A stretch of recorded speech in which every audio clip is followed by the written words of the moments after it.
مکہ مکرمہ کے بعد دنیا کے تمام شہروں میں سب سے عظیم ترین شہر وہ مدینہ طیبہ ہے، مدینہ طیبہ ہے۔ اور مدینہ میں اللہ تعالیٰ نے ایک خوبی رکھی ہے کہ وہ نفاق نکالتا ہے اور ریاکاری نکالتا ہے، خامیاں نکالتا ہے، میل کچیل دور کرتا ہے، اس میں انسان دھلتا ہے، اس میں انسان چمکتا ہے۔ یہ مدینہ طیبہ کی خصوصیت ہے۔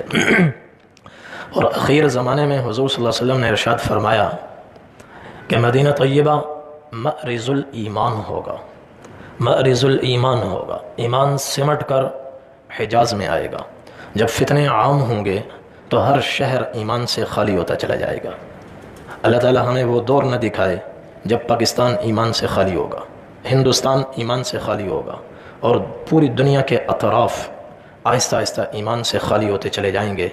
حضور نے فرمایا ان الایمان لیأرز الی الحجاز کما تأرز الحیۃ الی جحرہا۔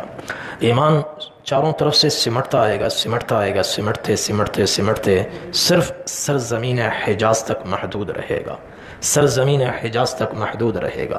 جیسے سانپ کو کوئی خطرہ لاحق ہوتا ہے وہ بھاگ کر سیدھا بل میں گھستا ہے، ایسے ہی ایمان دنیا کے چاروں اطراف سے سمٹتا سمٹتا حجاز میں آئے گا، پھر حجاز تک محدود نہیں رہے گا۔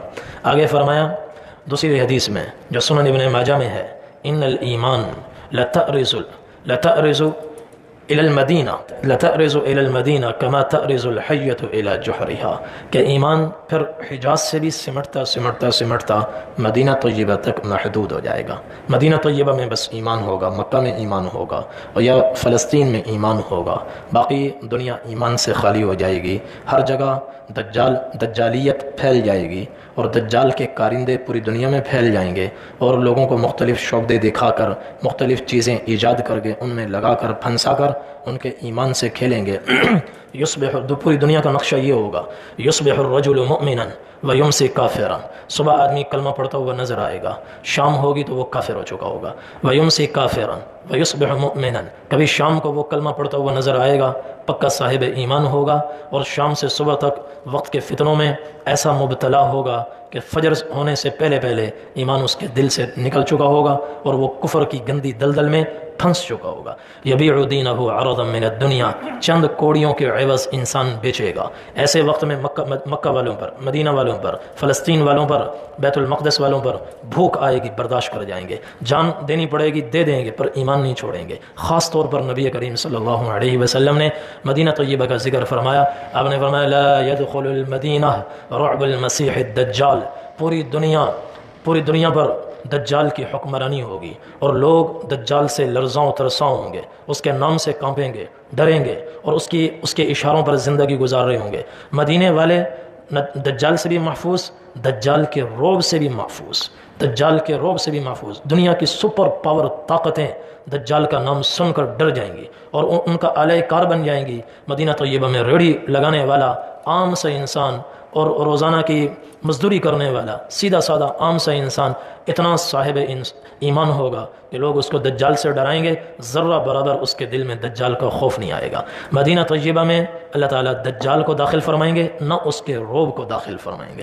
وَلَهَا يَوْمَئِذٍ سَبْعَةُ أَبْوَابٍ، آپ نے فرمایا اس دن مدینہ طیبہ کے 7 بڑے دروازے ہوں گے، صدر دروازے ہوں گے، جہاں سے لوگ باہر سے اندر آتے ہیں، اور ہر دروازے پر 2 فرشتوں کا پہرا ہوگا، ان کے ہاتھوں میں تلواریں ہوں گی۔ دجال اندر داخل ہونا چاہے گا، فرشتے مار مار کر اس کو پیچھے دھکیل دیں گے، نہ وہ آ سکے گا نہ اس کا روب آ سکے گا۔ یہ ہے مدینہ طیبہ۔ ایک موقع پر اور اسی موقع پر جب نبی کریم صلی اللہ علیہ وسلم نے فضائل بیان فرمائے مدینہ کے کہ ہر دروازے پر فرشتوں کا پہرا ہوگا، ہر جگہ جائے گا، مکہ میں نہیں جا سکے گا، مدینہ میں نہیں جا سکے گا، تو آپ صلی اللہ علیہ وسلم کو جوش آیا، آپ کے ہاتھ میں عصا تھا، آپ نے عصا زمین پر رکھا اور پھر 3 دفعہ فرمایا ہذہ طیبہ ہذہ طیبہ ہذہ طیبہ، یہ ہے میرا مدینہ، یہ ہے میرا مدینہ جس کو اللہ نے یہ شان عطا فرمائی ہے۔ مدینہ طیبہ تمام شہروں میں سب سے عظیم ترین شہر، سب سے بڑا شہر، مأرز الایمان، ایمان وہاں محفوظ، ایمان وہاں محفوظ۔ آپ نے فرمایا المدینۃ کالکیر، مدینہ بھٹی ہے، مدینہ بھٹی ہے، تخرج الخبیث، کسی خبیث کو اندر زیادہ دیر رکنے نہیں دیتا، اندر امتحان آتے ہیں، مدینے میں امتحانات آتے ہیں، مشقت آتی ہے، ایمان والا ہنسی خوشی اس کو برداشت کرتا ہے۔ خبیث جس کو حدیث میں خبیث کہا ہے، وہ شور کرتا ہے، واویلا کرتا ہے اور بھاگنے پر مجبور ہو جاتا ہے۔